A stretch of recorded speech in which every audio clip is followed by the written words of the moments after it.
Brendon Hansford. Hello. Welcome to Pivot. So this is the first time we're filming outside. Yeah. So this is going to be called Pivot at KOKORO. Yeah. One of my favorite restaurants in Dubai. And welcome to Pivot. Thank you very much. Thank you for inviting me. Creative director, choreographer, breathwork coach, videographer, photographer. So you kind of push the boundaries with your certifications and what you can do, but it all seems extremely creative. Am I right? Yes, I've always been in the creative world and the entertainment world. So, okay. And I'm film director as well. So I do commercials, music videos, and documentaries, and yeah, I've always been obsessed with it. So I've always dived headfirst. Who's the most famous person you have ever done a video with? Well, I've worked with quite a few celebrities. I'd say Sam Smith, maybe Rod Stewart, David Guetta. Quite a few. You got me at Rod Stewart. Oh, Rod Stewart is like family favorite, right? I love that guy. He's amazing. Yeah. I still remember my dad playing his music in the car. So when I met the guy, I was just like, it's weird. Was he nice to work with? Oh, he was lovely. Honestly, I'd say he was probably one of the nicest people I've met. Oh, he was so sweet. And I still remember he was sat in a chair and he wanted to give his chair up for me. And I was like, no, chill, relax. You sit down. You relax. I'll grab my chair. Yeah, all good, but he was lovely. Who is Brendon? Who is Brendon? He changes from year to year, but at the moment, I would say he is a very driven person right now. He is someone that's trying to make a change in the world, trying to help people. Okay. I think I've always had that feeling of wanting to help people. I've always been a teacher, for example. I've always taught dance. Now, obviously, I teach many other things. Who is Brendon? That's such a hard question, but it's so simple. It's not supposed to be an easy question, but I think it makes people, it's up to your interpretation. I think if I was going to label myself, I'd say kind, loves to laugh, wants to go out, loves community, loves people, and just wants to enjoy life. Okay. I think that's the last I just want to enjoy myself and just have fun all the time. Big kid. I love it. And can you give me 3 words that you can identify with that represent who you are? Definitely creativity, definitely hardworking, and empathetic. That was quick. Thank you. That was quick. I was waiting for some You got through those very quickly. Past 3 words I might have struggled, but yeah, 3 words I can do. The highlight of your adult life? The highlight of my adult life? That's a very good question. I think there's too many to pick from. I had a spout in the UK where working as a choreographer. I had a year or 2 where I was just on a roll. All the celebrities I told you about, I was working with so many different people, building such a community of people in the UK. Actually, I've got a good one. Around that time, I created a documentary called Building a Dancer. And I had this idea to create a bunch of YouTube videos, back in the day when I was all about the social media, not so much. And then I had this idea to take one dancer and prove that if we can implement business skills and branding skills, that they can get more work. Okay. Because my theory at the time was dance schools were teaching people how to dance, but not how to be a working dancer. I think now they've kind of rejigged the whole system, so maybe I had an influence, maybe I didn't. But the film, basically, we auditioned, we found one dancer, we gave her all the branding skills. And by the end of the film, she got a major contract working around the world with a huge company and was so grateful. And it showed that the process worked. That was just 1 month. Where can people watch this now? It's now on YouTube for free. So originally it was Amazon. It's on YouTube for free, iTunes, people. It's So on YouTube people for free. interested in dance. I can imagine a lot of young dancers wanting to watch that. Yeah, and it still applies today. Okay. And it's such simple business skills, but they're just not being taught. So that was my theory, and that was a highlight because it was the first time I created a full documentary. Again, it was meant to be a YouTube vlog, and then I was working with an amazing cinematographer called James, and he was like, "Dude, this is bigger than a vlog. This needs to be a film." So then we went on this crazy expedition to create a film, and lots of my money later, we created something. So I'd say that was definitely a highlight. And I think moving to Dubai, massive highlight. COVID was happening, UK was going into a 3rd lockdown. Being a creative, I was crawling the walls. So I was like, where can I get out? I can't do another 4 months in a box flat in London, in Hampstead. So I came here, and I feel like my life massively changed. Did the quality of your life improve? Yeah, huge. Huge. The thing that I love That's about what I Dubai notice about people moving here. The quality of life just respect is improves. here. Yeah. The quality of life is here. You get to see the sun every day, Yeah. which is huge for me. I've really noticed that being in the UK and the sun isn't as prevalent as this. It really affected my mood. Whereas now I wake up, even if it's too hot, I look out through the balcony and the sun's out. Yeah. And it's nice and it makes you smile. So mentally, yeah, it's definitely much better being here. So it was a huge shift for me. Moving on to your pivot. Yes. I usually describe what pivot is, so I'll just do it because it's the first segment in this setting. Go for it. So pivot, your pivot is something you've gone through in your life, whether it's big, whether it's small, something that has enough weight or value that you would say has gotten you to this place or to where you are today. Yes. It doesn't have to be negative or positive. It's really just, and it can even be an emotional shift, something physical that's happened. So it's obviously up to your interpretation. Yeah. But so can you please tell us about your pivot? Certainly. So obviously you describe what my career has been up to now, and I've been in that career for 20 odd years, 20 plus years. So I'd like to think I'm an expert. Just over a year ago, I took a trip to Bali with the intention of healing and the intention of discovering myself, as everybody does, right? And I discovered breathwork and sound healing. Okay. Although at that time it wasn't a massive impact, but I liked it enough to continue to look into it and pursue it. And then I trained up as a breath instructor. And at the time, I was very much in a toxic situation in my life, and I knew it, which is probably why I wanted to go and heal and try and figure out where all these emotions, anxiety and stress and all this stuff And how is you coming got from, yourself trauma. into that situation. Yes. Yeah. Why am I allowing it to happen as well is another question that I ask a lot of people, why are you allowing it to happen? So the real pivot point is my stress and anxiety got so high that I ended up in hospital with what perceived as a phantom heart attack. So it wasn't a real heart attack, thank you. How old are you? I'm 41 now. Yeah, so to be having a phantom heart attack. And I have a history of heart problems in my family, so it was a bit scary. When I got tested, it wasn't a heart attack. Everything was okay. And the doctor politely said, whatever's causing this stress and anxiety, it needs to get gone out of your life. And being the old Brendon would have stuck in that very toxic situation till the very, very end, and then been devastated at the end. Breathwork, wow. 20 years of talking therapy, and I'd say 3 months of breathwork did more work on getting rid of traumas, removing emotional blocks, reducing stress, reducing anxiety, until I was able to get myself out that situation without the negative in connotation, the staying in bed for a month and, why did this happen? Why did that happen? Why did that happen? I literally left the situation and was like, wow. and had a moment. The reason being is during a deep breathwork journey, I had a memory of when I was 2 years old. I won't go too much into detail, but this memory ended up being the catalyst for a trauma that's affected me my whole life. But I didn't even know it existed. It's a memory from when I was 2 years old. I'm not going to remember that. And obviously how trauma works is something happens. That's in your subconscious. Yeah. So that got stored in your subconscious. Yep. And then your body doesn't understand why it's behaving or feeling the way it is. Exactly. And I was 2, so I had this real memory. Anyway, when I had the memory, I had to double check it was real, so I asked people who were around at that time. Did this happen? Yeah, and it was a real memory. It was like, oh, wow. But going into breathwork for another week or so and really going deep with it that week, because I wanted to deal with it, within a week, the thing that used to trigger me stopped triggering me. And it was just nothing. Just through breath. Gone. Just through breathwork. Just through breathwork. Nothing else. Talking, you weren't doing anything else at all. Nothing else at all. Just breathwork. And it just stopped triggering me. And allowed me to get into a place where I was able to leave that situation in a good place. Okay. In a very good place. In fact, my life has flown ever since. So this leads on to IMD Breathwork. So IMD Breathwork is your new baby, which you started in January. In January, yeah. Is it like a school, or is this online, or how do people join IMD Breathwork? Well, it started with obviously me getting into breathwork and then facilitating breathwork and helping other people. Because I wanted to give other people the same thing I'd got and show the world that, look at this is amazing, like shiny new toy.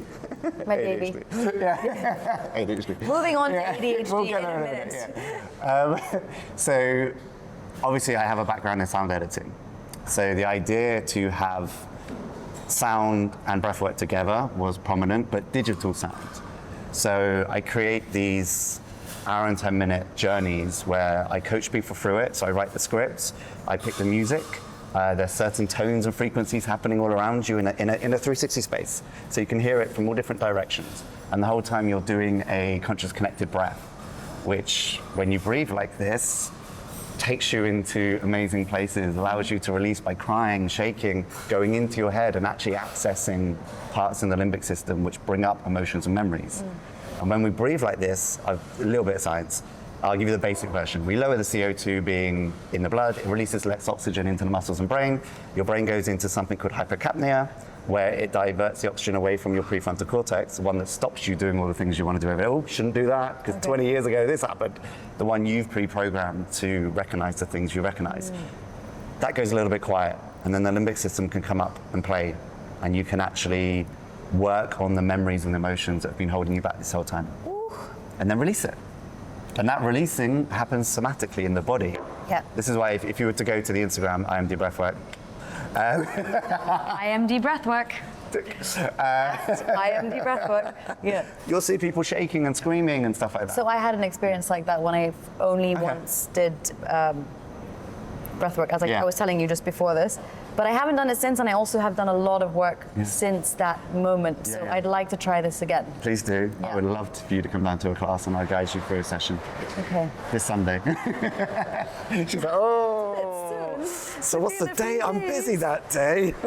So IMD Breathwork was a baby born in January. Yes, so sorry. And wait, let's go back to the pivot, which is you created this baby called IMD Breathwork in January, which was a birth or a product of toxic situations that you had been going through for a while. Yes, and finding breathwork has taken you out of this? Oh, massively. Okay. It's put me on a massive new course with my life.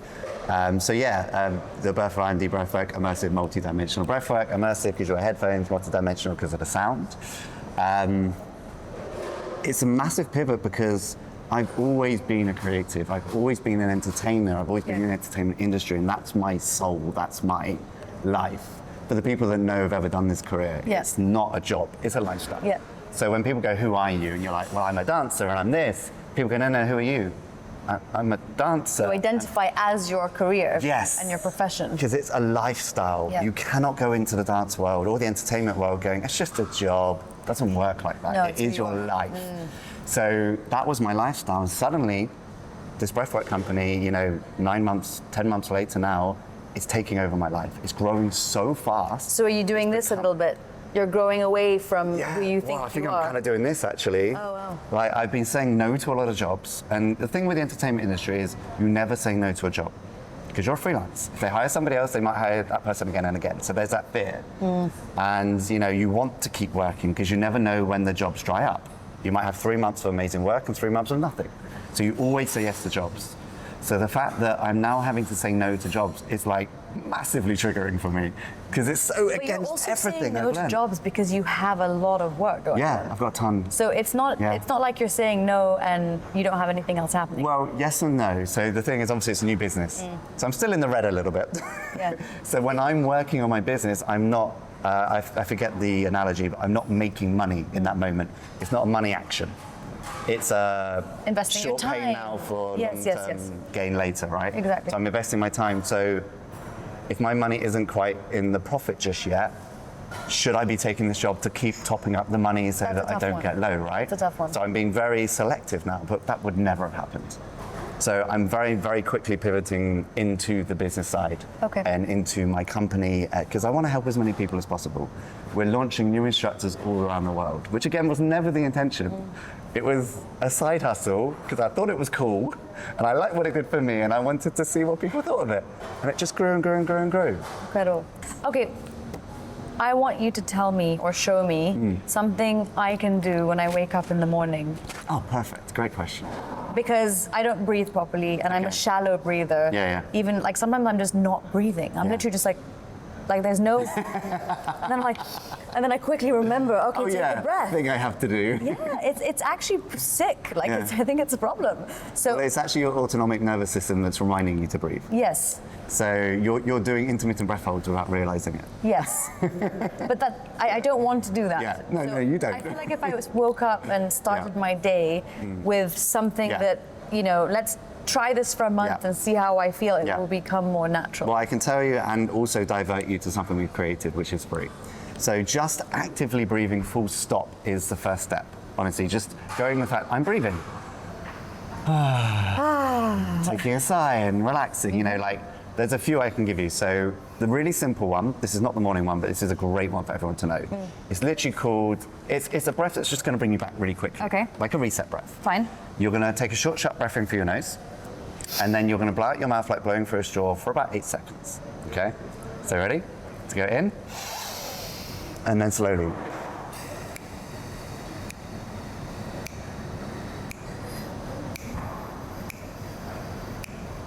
In and Again.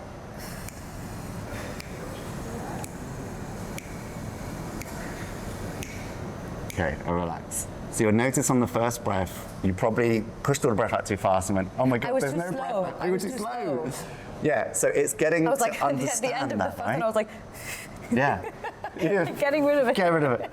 So that's also a thing about active breathing. You're now learning how much oxygen do I have and how can I let it go. All right. So if you think of your inhale as sympathetic nervous system, stress, fight, flight, freeze, I forget my brain, all the F's.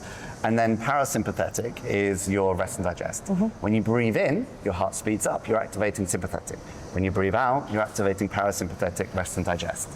So the longer you breathe out, the more your heart rate goes down, the more you relax, the more you sit into your parasympathetic system. Which is why when I have my hypnotherapy clients, that's the first thing we do. It's guided breath work, but I'm guiding somebody else through this breath work. Yeah. It's not me necessarily doing it. So obviously I see the importance, I can see how it makes you feel, I see them have the ability in that moment to then go into a state of hypnosis. Yes. So obviously it's uber relaxing and uber calming. It's just I'm not doing it. So And it's a great one that people can do when they're stressed. Yeah. And it brings you back super fast. And I always say as a joke, you know, if you're ever with someone that's just talking too much and you're just like, give them time, just slowly. do your breath work. And just smile. They won't know, they'll keep talking and you're keeping yourself calm. And you'll listen and you'll be more present to that person. All right, so that's one simple breath you can do. Okay. Do it in the car, obviously driving around Dubai is stressful sometimes. So that's a good one. But a morning breath work, I believe in activating our system in the morning very early and activating our stress response super early. Okay. So that throughout the day, your ability to deal with anxiety and stress is better. So it will stay lower. And it also regulates your emotions, it regulates your hormones, and it increases your CO2 tolerance, which means you can get more oxygen releasing around the body. Okay. Right? So one, there is a recording. If you go to my Instagram, click the link, there's a recording you can follow. We give it away for free. But basically what you're doing, and I'm going to do a short version for you today, otherwise we're going to be 10 minutes of breathing. Yeah. We do an activating breath, which is called holotropic breathing. Okay. So it's just in and out, really fast, rapid breathing, and then we do a breath hold at the end. Okay. And what you would do is 2 minutes of breathing, a 1 minute breath hold, 2 minutes of breathing, a 1 minute breath hold, then just meditate for like a few minutes afterwards. All right. That's the pattern. Again, Instagram, hit the link, you'll find the guide. Yes. So we're going to just do 50 breaths, Okay. right? 50. Okay, 20 breaths. 20. I'll do the 50 at home. Yeah, we'll do 20 breaths with a little breath hold. Right? Fine, but so what we want people to do in the morning though is 50. We're going to do 20 Oh now. no, 2 minutes. 2 minutes in the 2 morning, which will minutes. probably be more than 50. 2 minutes. Right now we're going to do just 20 breaths to show you. Yeah, so you're going to open your mouth. Okay. And when you breathe in, don't worry about where the oxygen goes right now. Okay. You know, in class we teach deep belly breathing and chest breathing, but for I this, do that in yoga. We can try. Okay. So you're going to do 20 breaths in and out, nice and deep. I'll do it with you, and then Okay. we'll do a breath hold. Ready? 3, All right. 2, 1, and.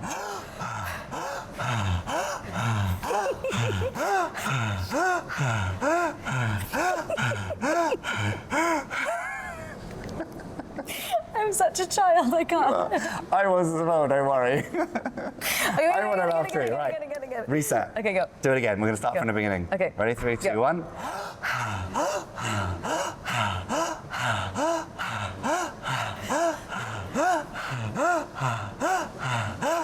Keep going, keep Might going, cut this keep out. going, keep going, keep going, keep going. And when I count in, down from 3, you're going to take a deep breath in and hold your breath. Keep going. I'm getting dizzy by Yeah, that's what's meant to happen. Okay, keep going, don't slow down. And then breathe in. And hold your breath and close your eyes. Okay, again, you probably feel a little bit of dizziness, and that's completely normal. That's meant to happen. Yeah, that's normal, it's good, it's a good sign you're breathing correctly. Okay?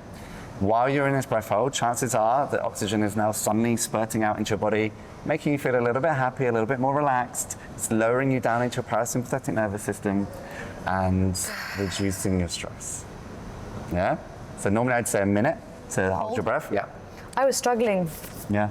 It felt like it was going to explode. Did you ever suffer from panic attacks or anything? No, I've had a few, but not suffer Yeah. from. I've just had a couple. So what we find is people that have had panic attacks in the past struggle on the hold because neurologically, their brain is like, no, this is like this similar situation, remember, or traumas. It's reminding them. Yeah, and then it's going, no, breathe. And that overwhelming voice is like, breathe. But actually, when you breathe like that, anyone can hold their breath for a minute, simply. Yeah, I'm sure. And I've done that before, so. So when people have that, we step them up. Right, 20 seconds, 25 seconds, 30 seconds. I'm working with a private client at the moment, and he starts off with 10 seconds. Yesterday, he did 3 breath holds in a row of over a minute. Wow. In the space of 3 weeks. So your lungs can grow, or your ability to. No, your lungs are always there. It's just your. It's mental. So the way the brain works, when you have a trauma, there's something called the Rex filter. That is, you have your limbic system, you have your prefrontal cortex, and then the Rex filter, which filters out what this sees to what you see. Okay. You train it. So, okay, if you grew up in a negative household, you train that to be negative. You can see one situation happen, and if you were a negative person, you'd be like, oh my God, that happened. And I'd be like, yeah, but that means this happened. So I saw the positive, you saw the negative, even though it's the same situation. Okay. So the Rex filter is the same. You've, over the years, trained it because of maybe panic attacks in the past, that when this feeling comes in, it's bad, it's bad, it's bad. So you need to untrain it slowly. Same way when you have a personality trait that you've probably learned from something happened when you were 6, you made a decision, you decided, I need to be like this so this never happens again. Yeah. Because this wasn't feeling good. And then you be that way for a month. And then by month 3, that's now your personality. You've forgotten why you were doing that, but it's who you are. So then you have to realize that, understand it, understand where it came from, and then actively go. I'll give you a really good example. A friend of mine used to tell little lies constantly. They were never big lies, they're never harmful, but we all knew it. And then I put him through a process of coaching. So back in the day, I started to train as a coach, and we were practicing on him, basically. And then he realized where it came from. And then about a week later, he was telling me a story, and he went, do you know what? I'm completely lying, ignore that. So he caught himself. So he started to untrain it into a place where he didn't do that anymore. And you can do that of all your behaviors. You know what I love about that? It also Yeah. shows that it wasn't intentional. No, it was just a natural reaction that he trained into his brain. Because you would think most people who are compulsive liars are doing it intentionally. No, they're doing it to mask something that happened to them years ago, and they're protecting themselves. That's really upsetting, but I'm glad he caught himself. Wow. Yeah, he's a great guy. I love him to pieces. When did you find out that you had ADHD? I found out roughly 10 years ago. When I was filming my documentary, I met with a therapist who specializes in working with dancers. And we sat down, because I wanted to interview him for the documentary, so we sat down, and within 5 minutes he went, how long have you had ADHD? I said, what? You know you have it, right? I was like, no. Yeah. And then he ended up being my therapist, and we did all the tests and stuff, and he diagnosed me with ADHD. I'm just below, in terms of the scores they do, whether you believe in that stuff or not, just below the medication rate. Not that I would ever medicate. ADHD is my superpower. My hyperfocus is my best friend. There's a reason I know so much about so many things, because I get hyper-focused on the things I love. But do you think you would have felt that way when you were younger? How young are we talking? Bear in mind I'm 41, so younger could be my 30. And did you feel that there was something off or something that... I struggled in school. I did very well, don't get me wrong, considering. So I actually had ME when I was younger. So for year 9 and year 10, I wasn't at school, which at the time felt like a curse, but now I realize it's a blessing. So ME wasn't really recognized when I was younger. And so obviously I got called a hypochondriac, I got called all sorts of different things. Now it's recognized. Chronic fatigue syndrome. Oh, wow. It's not recognizable on a test. And you can imagine doctors 30 years ago. I literally had one doctor go, come on, sit up, wake up. Yeah, why are you so tired? And my dad, bless him, who is a superhero, shouted at the doctor for me, and then I fell asleep, quite literally. So chronic fatigue is obviously you're just extremely tired, and along with that you get a lot of other problems like bowel problems and spots and hair falling out and horrible things. Yeah. And at my worst, I was awake for 2 hours a day. Like that's how bad it was. And then I had to eat, throw it up, go back to bed. It was horrible. I'd never wish it on my worst enemy. But to get out of it, we eventually met this amazing doctor that was a miles drive away. We lived in a little country town. Country in Dorset, as my accent. And we had to drive for hours to see this guy. And he diagnosed me straight away. He's like, yeah, he's got me, 100%. This is what you need to do. And he said, what do you like to do? I'm being a 13-year-old boy, I like to ride my bike, right? How long could you do before you're tired? A couple of minutes. All right, do a couple of minutes every day. And then after a week, make it 4 minutes. And after a week, make it 6 minutes. And so on. Increase it in increments. And if you miss a day, don't double up, because then you'll knacker yourself out for a week and you'll put yourself out. So I learned to do something every single day and increment each time. So now use that as a business skill. Yeah. I went back into year 11, I had to do my GCSEs in 1 year. That's not right. terrible. And so I got I think an A star in art, A in textiles, and like 4 or 5 C's, and the rest were subjects I didn't care about. So I did really well considering, because I'd learned that I had to do something every day. Yeah. And that's how my brain works. I need to do something every day to progress me as a person and me as my career. So I don't know if I answered the question, but I can't remember. It's your superpower. Yeah, ADHD is my superpower. So it may have come from that. But my hyperactivity is great as well, because I've been a dancer my whole life. It was literally the perfect career for me. I can get it all out. Yeah. But as a entrepreneur, business person, someone who's trying to build whatever I'm trying to build right now, I get hyper-focused on the things I love. So I need to know everything. I can sit at the computer for hours if I'm in my hyper-focus mode and just get stuff done. You know, I see people get burnt out so quickly, and for some reason, I can just keep going. I think it would be really amazing for you to talk to young kids about who have ADHD. Yeah. Because not that, I mean, I think people are way more aware and considerate towards children now that do have ADHD, but for you to talk to them and tell them this is a superpower, you can use it. Well, this is the thing, which I know a lot of parents do, because there's a lot more awareness. Yeah. But to see like a grown man do it is different. It'd be very cool. Well, the funny thing is, I always struggled to focus on books. So now I don't read that. I do Audible, right? So I'm an auditory learner. Is that correct? Auditory learner. An auditory. Thank you. Yes, auditory learner. So I listen to books constantly. I listen to podcasts constantly, and I'm learning everything. Yeah, and you it can stays. process it this way, and it stays in. But if I'm having to read a book, it just doesn't. I get so distracted. I'm the opposite. Yeah. So I need to read it, not hear it. Really? Yes. Oh, funny. It's funny. Well, the funny is, there's apparently 9 different. I might butcher this. There's 9 different elements to ADHD, and I have hyperfocus and hyperactivity. I probably have others, but I haven't really looked into it as deep. And there's a theory now that everyone's got a certain level of ADHD, but they just only match into one of these 9, could be 12, however many it is, parts of it. So if you had ADHD, for example, you could argue there's a part of you that you resonate with, and that's your ADHD brain. Yeah. So there's now a theory that everyone has it, just how far are they on the spectrum? So if it's true or not, I don't know. It's not been proven. I love this. I really love this. Yes. Thank you for coming. It's all right. Thank you for joining me. Wait, we do a thank you for coming. We do a cheers. Thank you. Beautiful tea, by the way.